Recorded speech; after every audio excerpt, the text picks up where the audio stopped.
The only way to deal with an unfree world is to become so absolutely free that your very existence is an act of rebellion. Albert Camus, philosopher and author.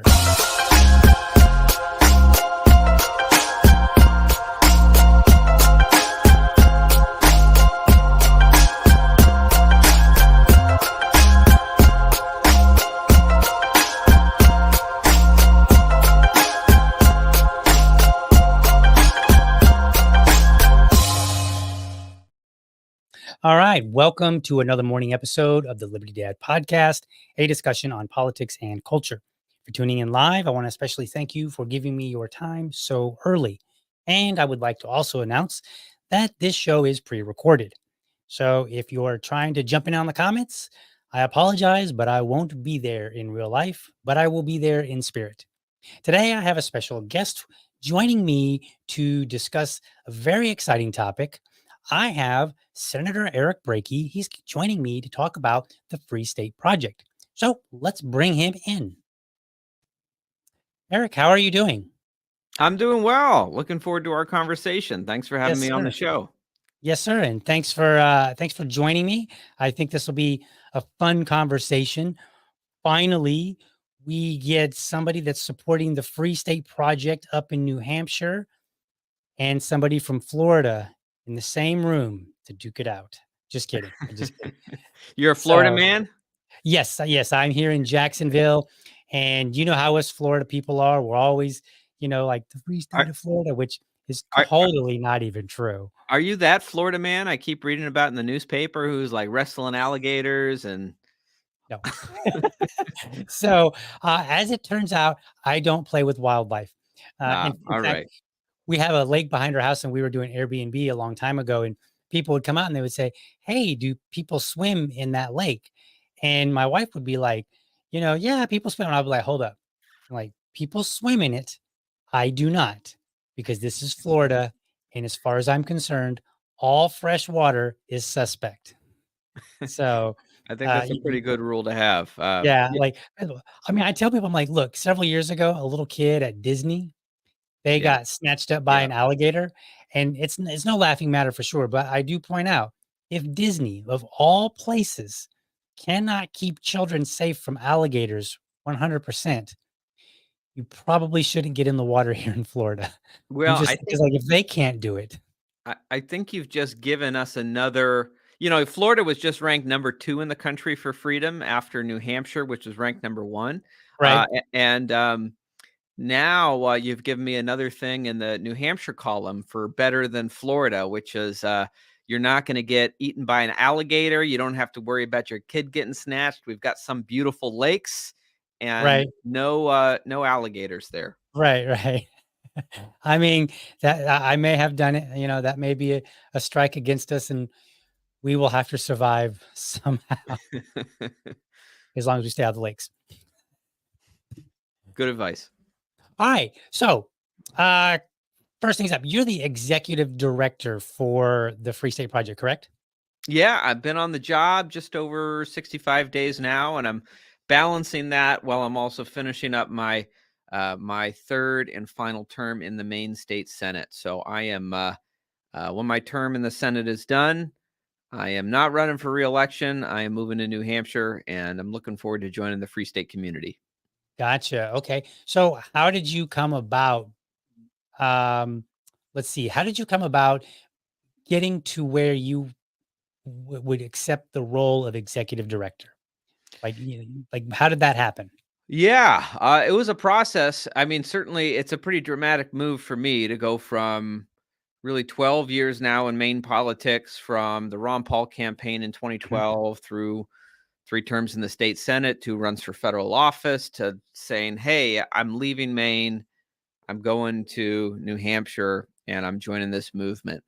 Um, to be honest, it was a combination of a few things. One, I have a friend in New Hampshire who saw when the job opening was posted, sent it to me and said, you seem perfect for this. Wouldn't this be a dream job? And I said, yeah, but it requires moving to New Hampshire. And how could I leave Maine behind? I mean, truth be told, I love Maine. I Right. love the culture here. I love the people here. I love that Maine still has this really strong frontier independent streak, this leave me alone culture running through a lot of the state, which is very libertarian. Mhm. But sadly, Maine politically has become to be dominated very much by the population centers in the southern part of the state along the coast, which has been overtaken by um, progressives, and have been, I think, taking the state politically in a not a good direction for those who care about economic and personal liberty. So I've been Is that fighting because against. of is that because of New Hampshire? Because I see all the time the Free Staters are like, "Hey, progressives, you should move to a state that that's more welcoming," right? And that and I don't mean that in a negative way. Like, Yeah, it's find a place where you better fit in. And did people leave from New Hampshire and go to Maine, or how is it that the culture and everything sort of changing? I mean, I don't know that it's.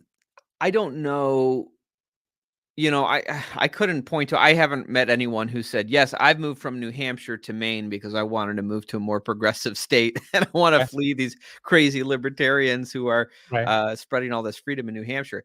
That's not what I've heard, but I have definitely seen the reverse. I Hmm. have seen, as Maine has become more tyrannical in certain policies, Hmm. I've seen some of our best liberty activists leave and go to New Hampshire. Oh, Um, okay. so you know, um, I've seen a lot of people leave. I mean, particularly one of the big triggering things in Maine was back in 2000 and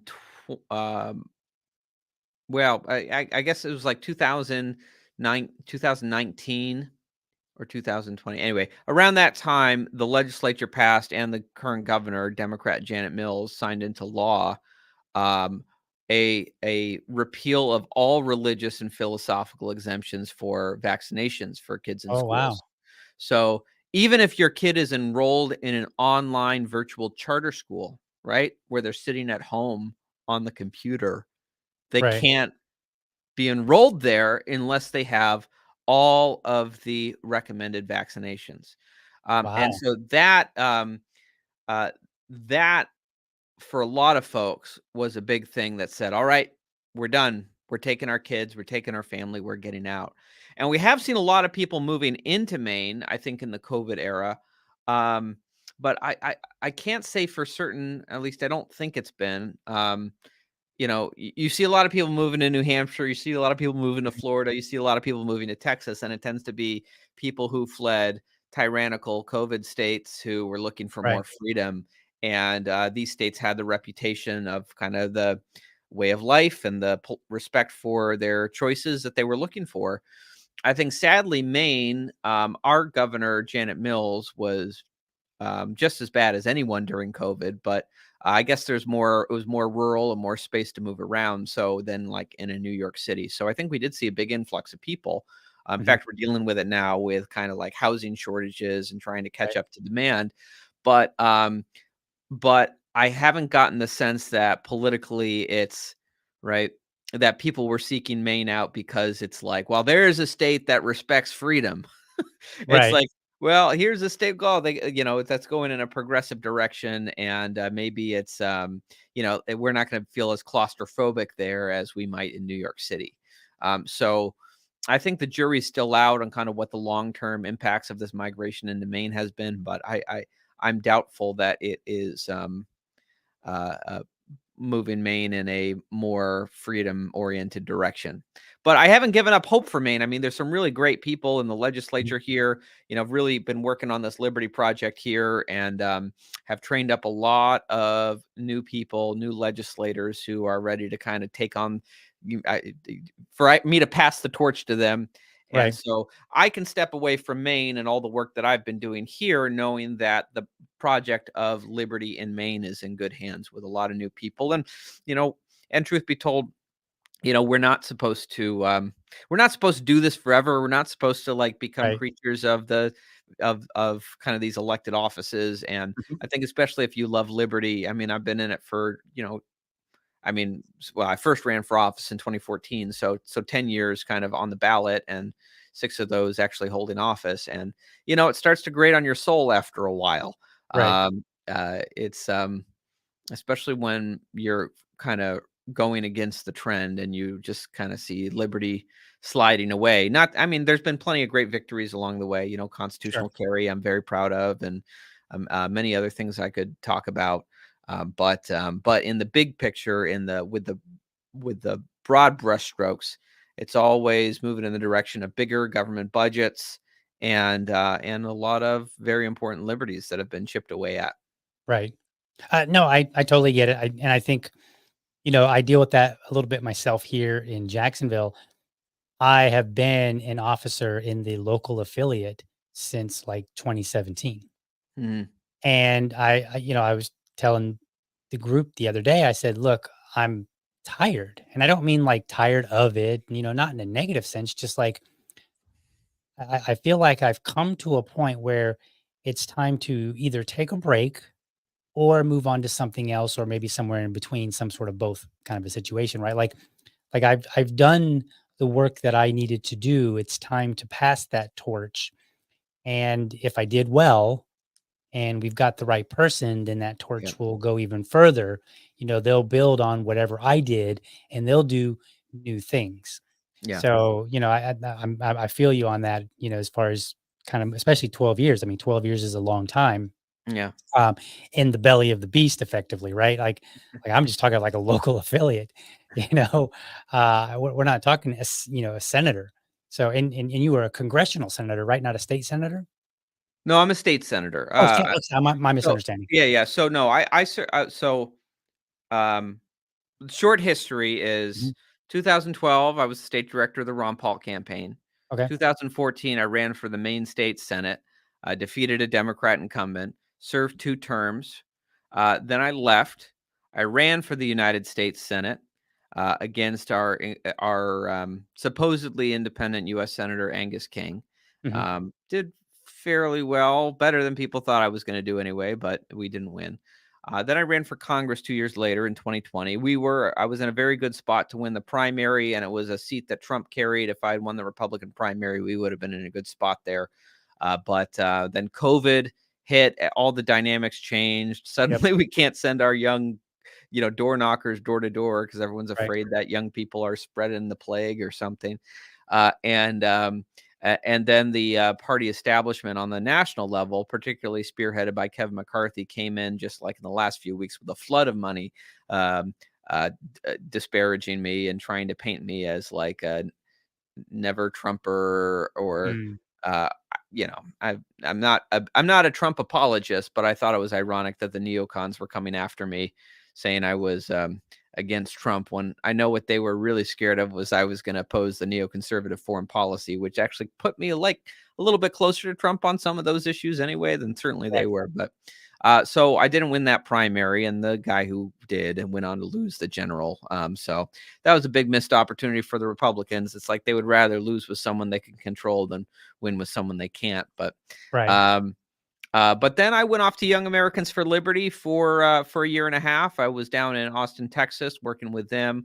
was the national spokesperson for a while, worked with Liberty legislators elected across the country. I was kind of a guidance counselor for Liberty legislators, and did some fundraising for them. But I got homesick. I came home to Maine, and I ran for my old state Senate seat, won it back, and I'm in the midst of that term right now. But I'm just one term back, and I feel like I'm ready to pass the torch and see others Right. take on this fight. And I'm gonna go. There's an old what is it that was it is it Davy Crockett? Someone said, he lost a congressional race in Tennessee, and he said, "You all can go to hell. I shall go to Texas." Right? Some days I feel that way. Right. You all can go to hell. I shall go to New Hampshire. Though really, I don't want anyone to go to hell. I want Maine to become the free Maine that I know it can be, that so Right. much of its history is. But I'm going to trust that project to others now. Gotcha. So getting back to okay. So apologies for the misconception that I don't know why I had it in my head that it was Congress, but so you're moving on and you're now the executive director, and you've been in there in that position for 65 days. So Yeah, they're about. what was the landscape when you got there, and what's your vision? Yeah, well, I mean, the landscape when I got there, boy, I came in December. Mhm. I did like a whole like month long, just like touring the state, getting out to as many free state meetups and groups as possible. And Mhm. frankly, it was amazing. I mean, it was like I just had this sense. It's like coming to a land where the Ron Paul campaign never ended. Like, it ended in 2012, but nobody Mhm. in New Hampshire got the memo, and they Right. just kept carrying on. Like, so to go to a state where there's like literally like a meetup of Liberty people who are doing something interesting like every single day. There's always a group of people to connect with, to have build community with, and people are doing interesting things. Like whether people are running for the legislature and getting elected there, a lot of people have done that. Or, New Hampshire is like the cradle of Bitcoin and cryptocurrencies, so there's huge communities there who are always building that up. It's tremendous homeschool communities of, when you have this networking effect of a lot of people who want to opt out of the government schools and share similar philosophies on governance and a lot of similar values, you can really build some great homeschool networks there. So there's the landscape, if that's the word that you used, in New Hampshire, if you love liberty, I mean, is excellent. There's still a lot more to grow. Mhm. There's still some more policies I'd like to see change and for New Hampshire to grow more free. But I do think it's very interesting. As I was teasing you about Florida, I, you know, I know this was put up by the Cato Institute, which which I know people have mixed feelings about the Cato Institute, but there was a pretty interesting analysis of freedom in the 50 states where they ranked all 50 states on this like freedom index, taking into account both personal and economic liberty, and New Hampshire was number one. Right. No income tax, no sales tax, constitutional carry, um, uh, school choice, defend the guard. I mean, this isn't a factor in there, but defend the guard just passed the New Hampshire House of Representatives, the only Okay. second state in the country to do that. I think that goes to show you just kind of how strong the Liberty bench is in the legislature. So um, there's a lot further to go. It is a project. It's not complete yet. We've got a lot more to do to kind of grow freedom here, but it's exciting. It's exciting to be able to step into what we're kind of thinking of as the second generation of the Free State Project. 22 years in, um, we're starting with Gen 2. We're going to be getting more and more people who love liberty to move to New Hampshire and continue making this the homeland for liberty in America. Gotcha. So before the show, I asked Eric Brakey if I could throw a curveball at him. Maybe it's a curveball. I think it is. Maybe it's not. Maybe it'll be easy and it'll be like, "Psh, dude, come on, give me something hard." All right. So on the line of and I just put the map up of the freedom in the 50 states from the Cato Institute, and it of course shows New Hampshire's number one.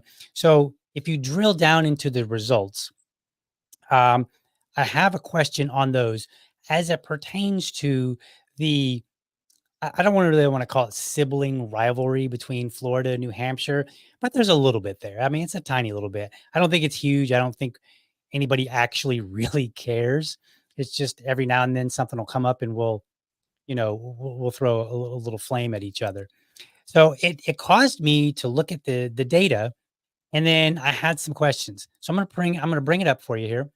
So this is New Hampshire. Now we can see that New Hampshire has been number one since what I think is 2000. So from 2000 to 2000, I think it was that 22. I think is what they Yeah, have right now. and as I understand it, Florida has jumped on the list by leaps and bounds. It's had some of Right. the fastest kinda climbing the ranks, I think of, Right.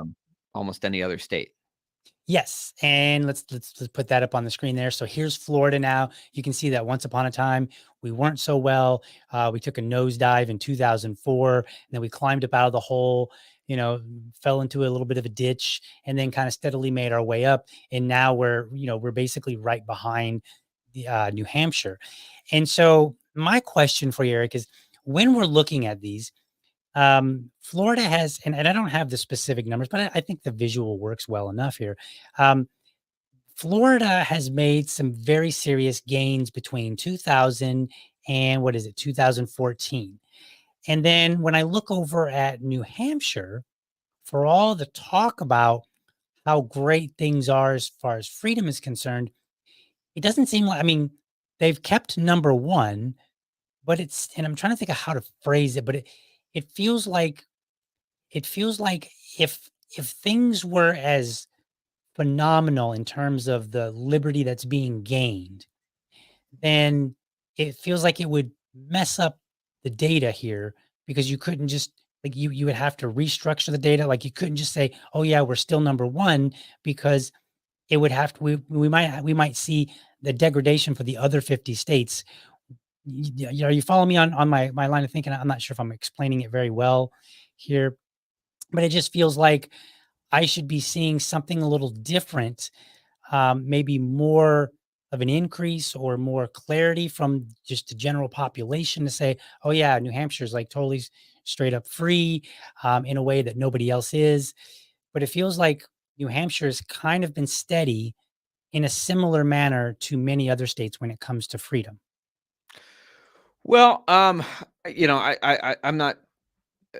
not sure exactly kinda how you're measuring that. I mean, I guess I would say at least as long as I've been kinda on a parallel way with New Hampshire, right? I've been Mhm, over in Maine, um, working liberty issues there and, over the last decade, and during that time, I've seen New Hampshire lead the charge in terms of passing progressively better and better school choice mhm, policy to now New Hampshire has education freedom accounts, which is the gold standard of school choice, where money follows the child, and parents get to direct tax dollars to you know either another government school if they mhm. want, private schooling, homeschooling.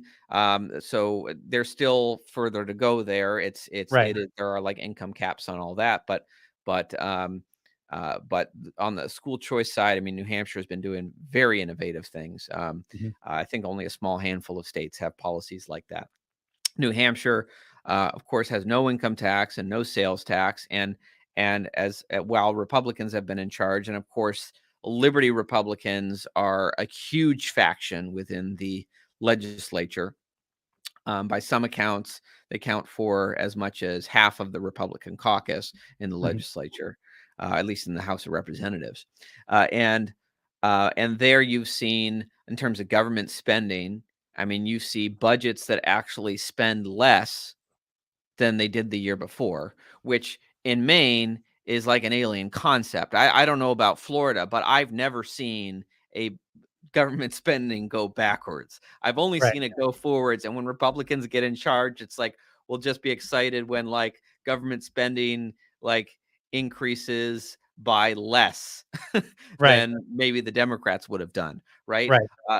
So you have a state that's actually been cutting spending in a real significant way, and as a result, has been able to cut taxes even more than they already have. So, like everything that even resembles an income tax is being phased out, including this Gotcha. like interest and dividends tax. And so, yeah, there's always more to go. People complain about the property taxes in New Hampshire, and there's Mhm, certainly some to complain about, but no income tax, no sales tax. That's very nice. So at least I can say anecdotally from what I'm seeing as far as like policy advances that New Hampshire has been really trending in the right direction. There Mhm. are things that New Hampshire's behind on, I will say, though. I mean, part of the fact of not having a referendum process. I mean, I don't know how you feel about this, but I did a lot of work in Maine on legal cannabis, both medical and adult use. I think as libertarians, whatever we think about our personal feelings for that, like Mhm. in our own lives, whether that's something we want or not, we tend to recognize that this is not a role for the police state, Correct. and freedom is not locking someone in a cage because they smoked a plant that you didn't like. Right. New Hampshire does have medical, and they've decriminalized, but they don't have adult use legalized. Like, there's more work to do, Right. but uh, I think that's a function of New Hampshire not having a referendum process like some states where they've been able to force the issue. But referendum processes can be a double-edged sword. You get a lot of bad policy through referendums too. So, um, I don't know. I mean, that's a long answer to a short question. Yeah, All I can and say is that I I realize. see the advances happening. Gotcha, and I realized why I was having a little bit of trouble, because when I last looked at it and I came to that question, I was actually looking at the numbers. And so when I would look at the number for, say, 2000, and so when you dig into the data, each state gets an actual numerical value, like where they Yeah. rank, right? A numerical, and I don't mean like number 9, number 1, number 2. I mean an actual like point Score. zero 0.07, yeah, like a Yeah. score. And so what I noticed is that the score closed a lot more from Florida than it did with New Hampshire between 2000 and 2022. And so I was like, well, wait a minute. If the Free State guys are always giving us a hard time about how much better they're doing, shouldn't their gap have been closed, much more? Shouldn't they practically be one? Or should that force the scores to have to be revised in order to deal with this straight A kid, right? That's getting extra credit, Mhm. right? And messing up all the scores in the class. And that's kind of how I was looking at it. And that's why I was struggling just showing the graph. But I think it's fair. I think your answer is fair. Like, hey, we are doing a lot of things. And I think the measurement is really on the totality Yeah. I of mean, stuff. yeah, I mean, if you were ever, interested in kinda digging into that a lot more, I mean, the founder of the Free State Project, Jason Sorens, who works Mhm. for the American Enterprise Research Institute, AIER, I think I'm getting that right.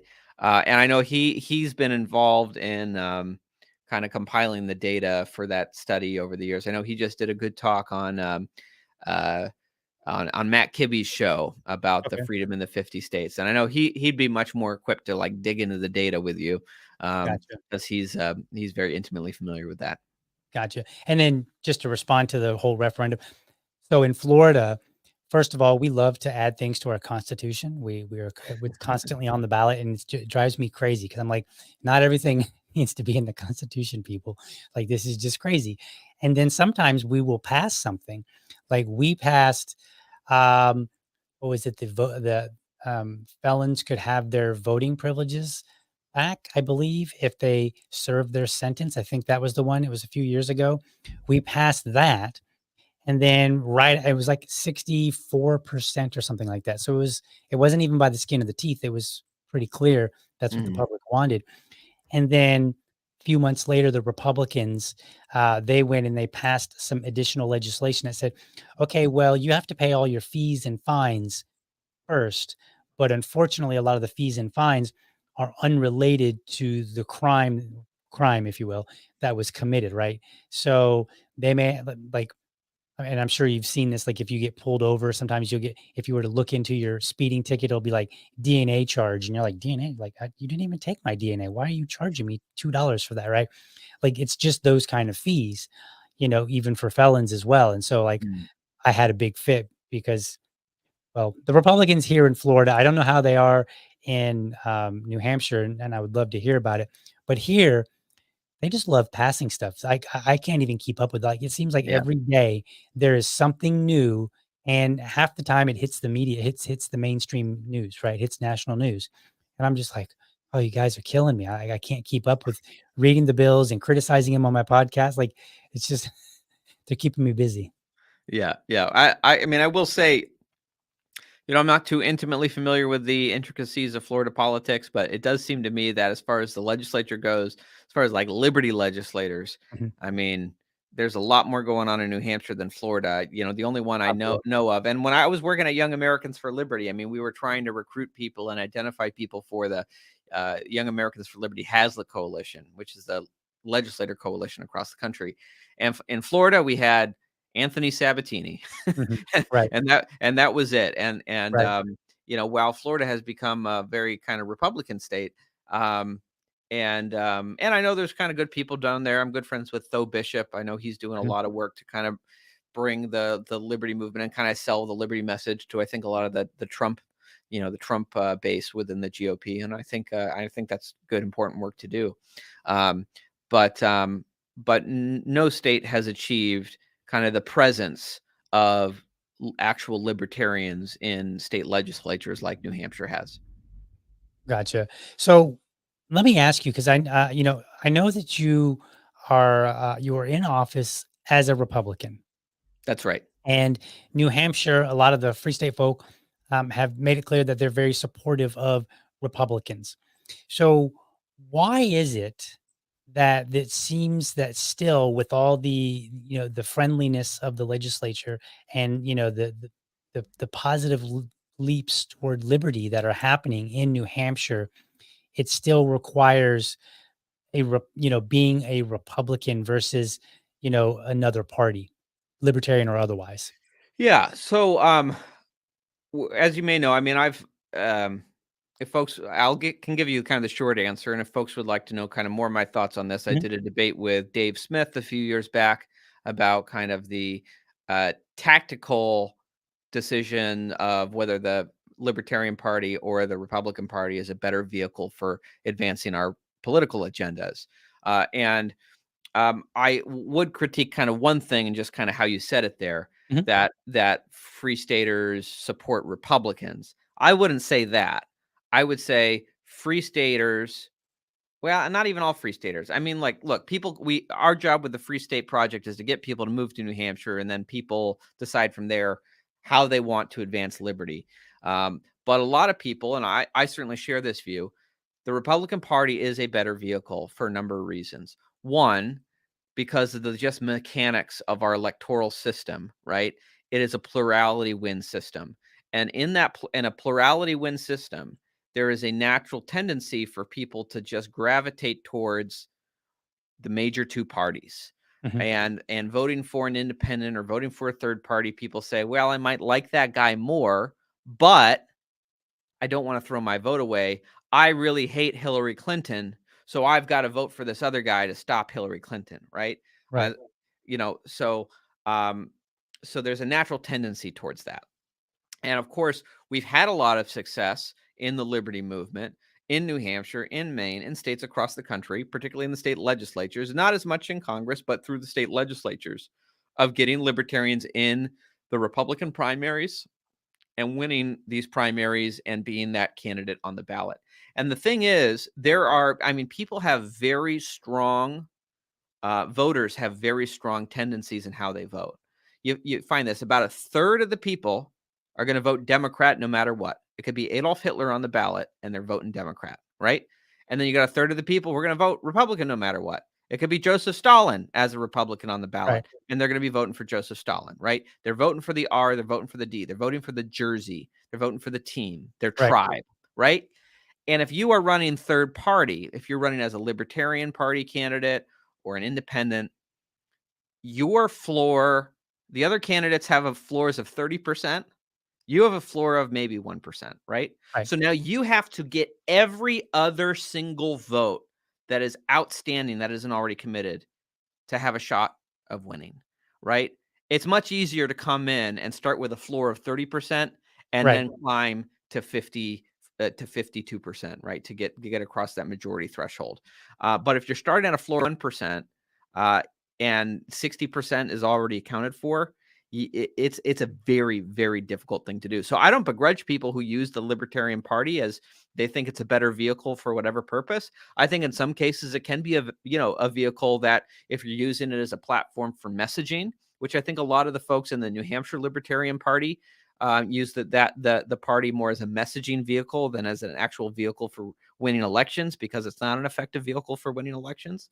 I think that's, hey, if that's your goal and it's an effective vehicle for you, great, use it. But if your goal is to win elections, your best chance is to go through one of the two major parties. Now, I recognize there's a danger in that too, right?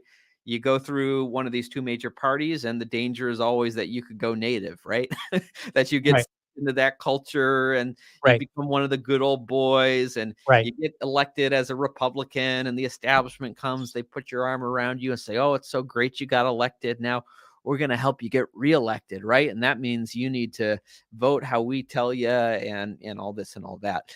So certainly there's a danger there, but I think there's a danger with anyone who actually manages to get elected, to get the ring of power, to get seduced by it, and to forget that the goal is to throw it in Mount Doom, not to take Right. it to Gondor. Right. Well, I always tell people, because now I am an officer in the Libertarian Party, so I'm very hyper partisan toward the Libertarian Party, especially when there is a libertarian that is actually running.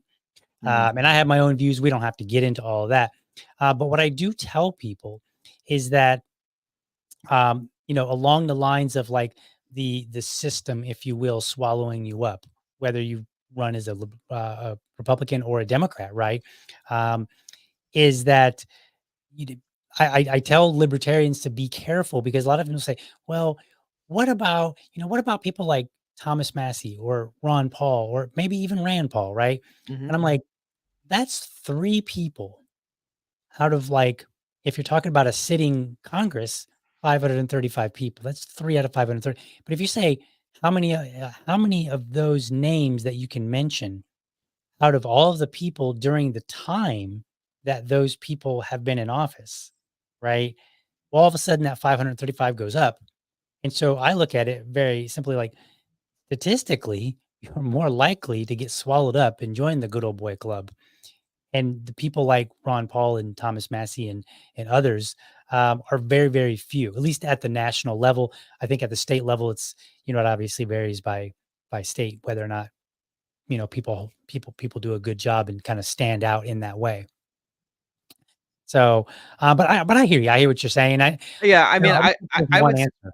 I would say that if the Libertarian Party was in a position where they were getting people elected, they would run into the same temptations too, right? Correct. I think it's not necessarily a function of what political party you're running in. It's a function of actually getting your hands on the levers of power and the temptations that Tolkien warned us about, right? That's why Lord of the Rings Right. is such a great metaphor, is that uh, the temptation is to take the ring to Gondor and not to take it to Mount Doom, right? Right. We think well, if we get this power, look at all the good we can do with it, rather than Mhm. trying to dismantle these systems of oppression and return the power back to the people. So, you know, I think, I mean, for myself, all I can say is like, you know, yeah, people do sell out. Oh yeah. Oh yeah. People lose their way. I would say to anyone who is like looking at, running for office and interested in actually holding a law office, I would say like you really got to really understand and know your principles. I would Mhm. say, you know, read up on stoicism Right. and study Cato the Younger from the Roman Republic, right? Right. Be the one person, or just Ron Paul, follow Ron Paul's example. Like, don't be afraid to be the one person saying no. Mhm. Don't give in to peer pressure, and know your principles, and you have to stick true to those the best that you can. Absolutely, totally agree. And I will, I want to make it very clear that I really agree with the idea that, let's say that you basically had 25, 25, 25 split, right? Going to the Republicans, Democrats, and the Libertarians. And so then you would have a substantial amount of, influence and involvement in the political world. We would see the same things. We would see that same, hey, buddy, come here. How be nice to get reelected, wouldn't it? Right? Like, we would see those same things. Yeah, We don't see them now just because we don't get too many people elected. And right, when we do, we're generally so outnumbered that nobody has to do that. They can just be right. like, yeah, they're the one lone vote, whatever. Yeah. I think, the reason I kind of go back to stoicism a lot, which has been very helpful for me. And, Pat McGeehan, who's a great liberty legislator out of West Virginia, one of the great champions of Defend the Guard, he actually wrote a book called Stoicism in the State House, which is a great read for any liberty legislator out there. But, one of the, I think the great takeaways from the Stoics is like to have this philosophy of, accepting that you are already dead, Mhm. and so just kind of lay it out there. You're going to die one day anyway. So just like make the most of what you got. And so I take that philosophy and I think, all right, I'm already politically dead. I'm in my mind, except that you've already lost your reelection, right? Uh, and so don't worry about losing your reelection. Do the most you can with the term of office that the people have given you. And Right, then if you stood for your principles, you fought for what was right, and the people say, we're sending you home, then you can go home with your head held high. right, And is it really a victory? Let's say you managed to just do what everyone else was going to do and just you press the button the way the establishment tells you to press the button, and maybe you do get to be there for decades and decades, but you're there for decades and decades just filling a seat, doing something that anyone else couldn't do. Why do you want to spend your life that way? Is that really a right, worthwhile life, just so people lavish praise on you and you get a fancy license plate and you're like, oh, you're the senator, you're the representative, and it's like, but really your presence there made no difference whatsoever. right. So just be ready to let go of these things and just be ready to like use the opportunity that the people gave you for the time that they gave it. Anyway, that's my, if there's any liberty legislators or aspiring liberty legislators out there, that's my advice. Yep, absolutely. All right, so let's get back to the Free State Project. We don't want to spend all this time talking about legislative stuff and Yeah. how not to get swallowed up into the system that many of us aren't going to ever see anyway. 20,000 people, was that the number for Free State Project? Yeah, that was the Even close? threshold of like, when people make getting libertarians to make the pledge. Mhm. Once 20,000 people pledged to move to New Hampshire, that would trigger it. People would, over the course of time, move to New Hampshire, and we have documented that at least 7,000 have moved. I'm sure there are many out there who have moved, and we just didn't. They never Sure. kind of came and registered themselves with us because libertarians don't like being on lists. That's kind of a thing. But but the effects have been seen, and I know there's a lot of people out there too. I know some pretty high profile names in the liberty movement who I'm not going to name by name, but who say that, like, they made the pledge a while back, and they say, well, I'm still planning to move, but the kids have got to grow up and this or that. Mm, So gotcha. people are taking their time to get there. I think the thing Sure. to know is this is a generational effort, right? Mhm. So we're one generation in. Thousands of people have come here. More people are planning to come here. We're still reaching out to libertarians to invite more people to join us. But also, people are here. They're having kids. They're having liberty families, and this is gonna play out. We're gonna build this homeland for liberty, generation by generation. Good. So, would snowbirds be welcome? Yeah, if you only want to come up for the wonderful summers that we have, and you want to go down to Florida for some reason in the winter, I don't know Right. why. I mean, I love the winter here. There's skiing and I don't all love the winter here, but okay. You get um, 40 or 50 and I'm like crying like a little schoolgirl. yeah, I mean, hey, if you want to hop back and forth between the freest state in America and the second freest state in America, I suppose that's a that that's a pretty good existence, I think. All right. Um, but yeah, no, you're absolutely welcome. And I know you and I met at Pork Fest a few Yep. years back. You planning to come to Pork Fest again this year? I'm thinking so. The big debate is whether or not I want to bring my son, Yeah, just because uh, he's going to be 5 in like yeah, tomorrow. And so he'll be 5 tomorrow. And so the question is, well, the question once upon a time was, do I want to be in a tent with somebody that may have an accident at night? And I was like, nope, I don't. So that kind of fixed that helped with that answer.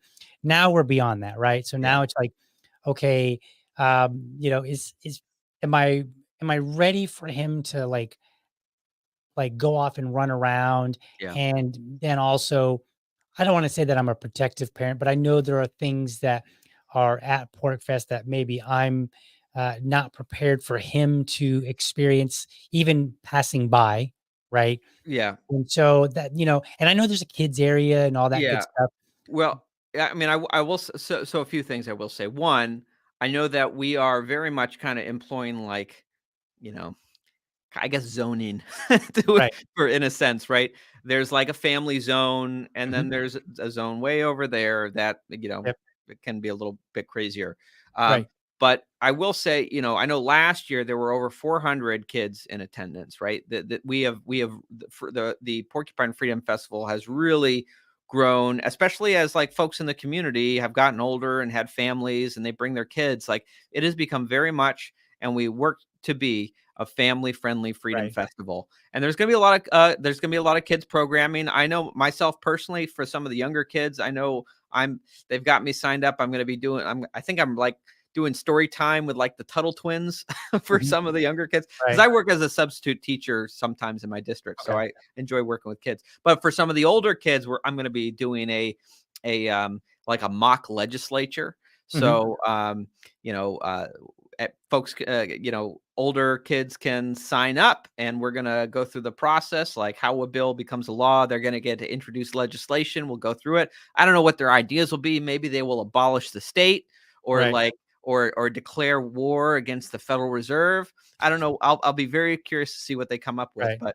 But there's going to be a lot of good programming for kids, and there will be a lot of kids there. So no, Yep. if you're bringing your kid, or anyone else is thinking about bringing their kid, they're going to make a lot of friends. Yeah, absolutely. And most of my reservation, for people that might be watching, I might be like, dang, deal. Like, what are you saying is going on there? It's not that. It's more me. I'm not one of those hovering parents, right? Like I'm not a Yeah, helicopter parent, but I'm just like, I like to give my son as much freedom as possible, and then not worry about it. yeah, And and then sometimes, like, would I be worried about him running off at 5 years old all over the place without me close by to kind of keep a quick eye out, right? And yeah, I don't know. I don't know if I'm quite ready at 5 to do that. I don't think that he's going to be harmed in any way. yeah, That I have no concern about whatsoever. I feel like it's a very safe environment for kids. It's just, I've got to, I got to let go of my apron strings a little bit. So I guess to yeah. kind of I make a know. little joke of it. I know 5 years old is that age. It's kind of a transition age. Yeah, and so, I mean, so I don't, because he gets freedom, but I'm usually within the vicinity if Right. something happens, right? So now I wouldn't be in the vicinity, Yeah. and so then I just have to kind of reconcile, like, how does this work so that I'm not, because I'm already an anxious person, right? Just in general, like not Yeah. as a helicopter parent. I'm just generally an anxious person, so it doesn't take a whole lot to flip me over and get me going. And so I'm like, all right, I don't know if I'm quite ready. So we'll see. It's yet to be determined. He may or may not come, but I imagine within the one way or another within the next year or two, for sure he will start showing up with me, and I'll just let him run free. And here's a walkie-talkie, son. Keep in contact. All Something like right. that. I don't know.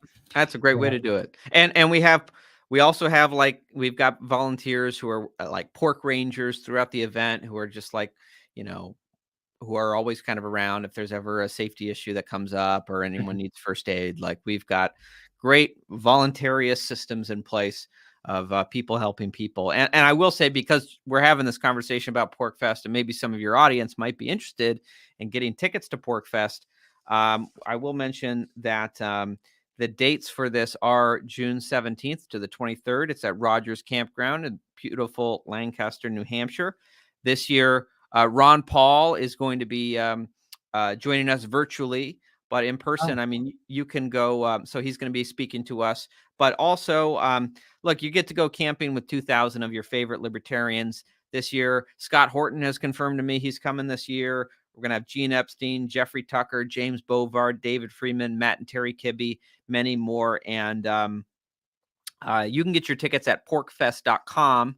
That's Porkfest with a C, not a K, because if you go to porkfestwithak.com, I don't know what you're going to find. Maybe you'll find some nice barbecue, or something, but that might be delicious, but it's not going to be the family friendly freedom festival that you're looking for. And I will also, if you'll indulge me, I do also want to mention one other event that's coming up sooner that is a bit of a different vibe, different feel, but it's also very exciting. It's the New Hampshire Liberty Forum. This is going to be in March. It's taking place in Nashua, New Hampshire, and this is an annual event that we do. I've been several times over the years, and I find that at the New Hampshire Liberty Forum, it's much more of a conference. Mhm. And I feel like every year I go, I encounter something and learn about something just before it gets really big, right? Okay. So when I went in like 2013 for the first time, that's when I learned about Bitcoin. And someone gave me, 5 cents worth of Bitcoin, put it in got me a downloaded digital wallet. I checked it a few years later, it was worth $10. And I realized I should have moved on that a lot sooner, but I learned Right. about it first at the New Hampshire Liberty Forum. Other years I've gone, I've learned about great policy advances and school choice, that are happening in this laboratory of innovation in New Hampshire. This year with the New Hampshire House of Representatives passing Defend the Guard, calling home the New Hampshire National Guard from wars that haven't been declared by Congress. It Right. still has to get through the Senate and governor and all that, but we're going to have great conversations about that. You can come learn about it, but also I'm very excited. We've got two great keynote speakers. Brian Kaplan, who is professor of economics at George Mason University. He's going to be speaking at our VIP keynote dinner on Friday. And then also a very good friend of mine. We're all very excited to welcome him back to New Hampshire. Glenn Jacobs, he's the mayor of Knox County, Tennessee, and he is also known in the WWE wrestling world as Kane. He is Okay. probably the only person who can quote Mises and Rothbard as he body slams you in the wrestling ring. Anyway, he's going to be our Saturday night keynote speaker. And folks can get tickets for that event at nhlibertyforum.com. And they should do that quick because prices are going to go up on March 1st. Awesome. So last thing I want to ask you about. So you've got about 7,000 people there, which is a phenomenal number. So, and when you kind of mentioned it earlier in the show, so I think this would be a great thing to end on. Um, Tell me, like, let's say that I decide that I'm going to brave the tundra, in my opinion, up there, just the absolute freezing weather. What's The the vibe? beautiful winter that gives us all this fresh groundwater. That Right. means that when water becomes a scarce resource, we are prepared in New Hampshire. And we're going to have no Right. California water wars. Just putting the positive spin on it there. Anyway, Right. go No, on. I hear you. So what is the vibe I should expect, to get there as a person that just maybe I'm invested in, the liberty movement and I want to be an active participant, or maybe I just want to move up there with my family and do my thing, do some woodworking, do my job and enjoy my family. What's the vibe that I can expect from those who came there for the Free State Project? You can expect a very welcoming community. In fact, if you, DL, and your family were to move to New Hampshire, the first thing you would find when your U-Haul arrives at your new home is a bunch of smiling, friendly faces of Free Staters ready to help you unpack your U-Haul and move you in. That's we love having kind of these move-in parties. We kind of help new Okay. movers get set up. Like, so from the moment you arrive, the community is there to help you get set up and move and ready to go. And even before you arrive, look, if you're there are so many realtors in the movement, as you can imagine, a movement that's Okay. based on people moving. That people are jumping all over each other to help you find housing, and we can help connect people with employment opportunities the best that we can. But then once you're here and once you're settled, I mean, again, because it's such a large network of people across the entire state, whatever your interest is beyond just liberty itself, right? Whatever your interest is, there is likely a community of free staters you can connect with. So if your interest is homeschooling, there's great homeschooling networks. If your interest is cryptocurrency, there's like Bitcoin meetups like every single week, right? If your interest is like gaming and Dungeons and Dragons. Like Right. there are free stater like gaming communities. If your interest is firearms, if you woodworking, whatever it is, I guarantee you. I mean, this is the great thing about the networking effect. You get so Mhm. many thousands of people, and there's no central plan, right? It's just come here, be a part of this community, and build what you want to build, and work with other libertarians to achieve it and make it happen, to build this liberty homeland. I guarantee you there are folks there are communities here that share your niche interest, and would be very welcoming to you. Gotcha. All right. Well, I think that concludes all the questions that I have, and I don't want to take up too much of your time. Do you have any final words or thoughts that we want to leave people with before I go ahead and close the show? Well, DL, I really appreciate you having me on. I would Mhm. just say, the mission for the Free State Project is to achieve liberty in our lifetimes. And the fact of the matter is that there are millions of libertarians scattered around this country, but we are a diaspora, and we are easily ignored, easily dismissed. Mhm. If you're in California or New York, or even to some degree in Florida, right? Florida is a conservative state, but not necessarily a libertarian state, right? We can be dismissed and ignored so long as we are spread out and dissipated. But when we come together and we concentrate in one state, like we are doing in New Hampshire, we become a force that must be reckoned with.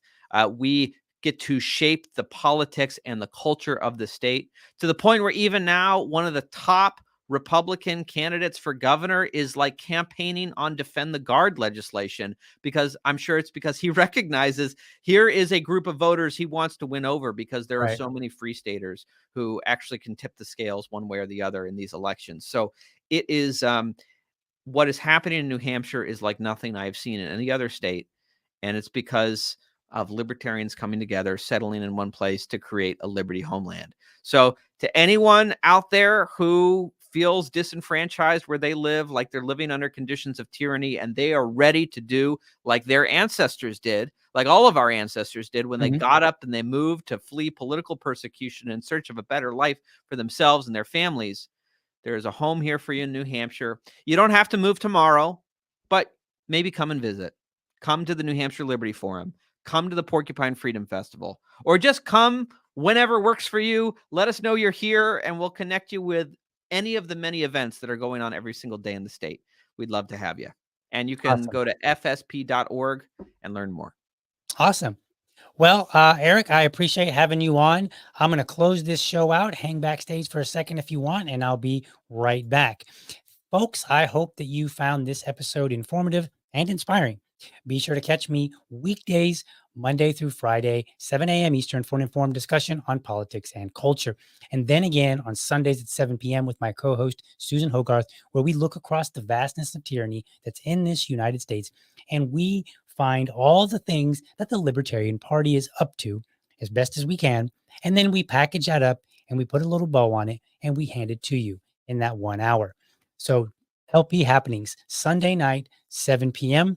Make sure that you are subscribed to my YouTube channel, or if you prefer, you can subscribe to my Rumble channel. Get that up on the screen there, youtube.libertydad.com or rumble.libertydad.com. Last but not least, I want you to remember that if you're a champion of liberty, your business is people and your product is liberty. I want you to have a great week.